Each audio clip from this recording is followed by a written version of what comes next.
Another video from one of my favorite places.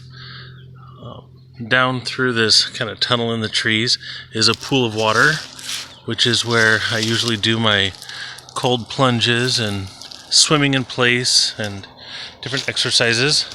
But what I wanted to show all of you is this little lovely. This plant right here is commonly called mugwort. It's related to the more famous wormwood from Europe.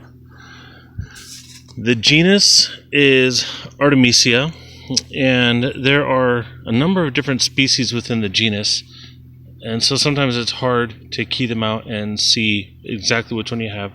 Here locally, I generally consider that any mugwort that I find is going to be Artemisia occidentalis, and I just generally call it mugwort. So here we have the flowers, which have already bloomed, so they're going to seed.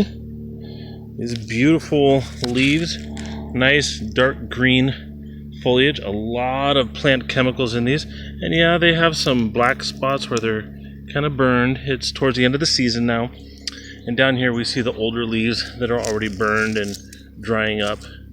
If you take these and you crush a leaf, just roll it up and bruise it, and you can smell that, and it will be very pungent and sweet. For anyone who lives in the western half of the United States, you might be familiar with the smell of sagebrush. Even if you don't stop and go hiking in the desert, you probably drive through the desert at some point, and you can identify the smell of sagebrush. This is a close relative. Sagebrush is, I should say the Great Basin sagebrush specifically, is Artemisia tridentata. And this is Artemisia occidentalis. So very closely related, very similar medicinal properties as well. This is good, used for stomach complaints. You can make a tea out of it, or you can add it in small quantities to foods, and it will help digestion. It'll help to settle a stomach that doesn't feel well. It will help to heal different stomach conditions. It's just in general. Also, it's good as a vermifuge, which means it will help to get rid of worms and parasites in the gut. Very, very valuable for that.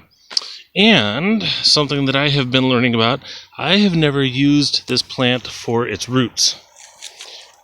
So that's on my list for something that I want to do, is to harvest the roots. And I've dug up the roots before, but not to use in herbal medicine. I dug them up just to transplant them. So you can see this root is running along here. This is nice sandy soil. Since I'm down by the creek, I chose that because it allows me to dig quickly and easily.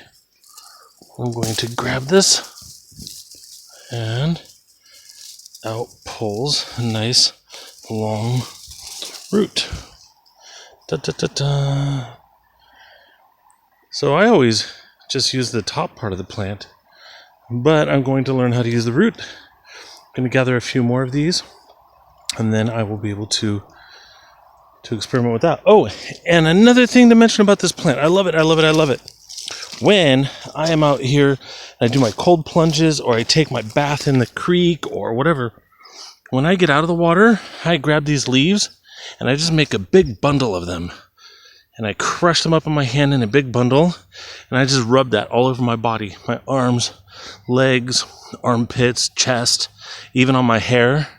And of course it lends a very nice aroma. And also,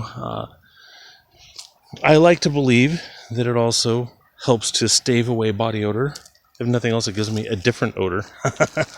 So anyway, mugwort, Artemisia occidentalis, and some of its amazing uses.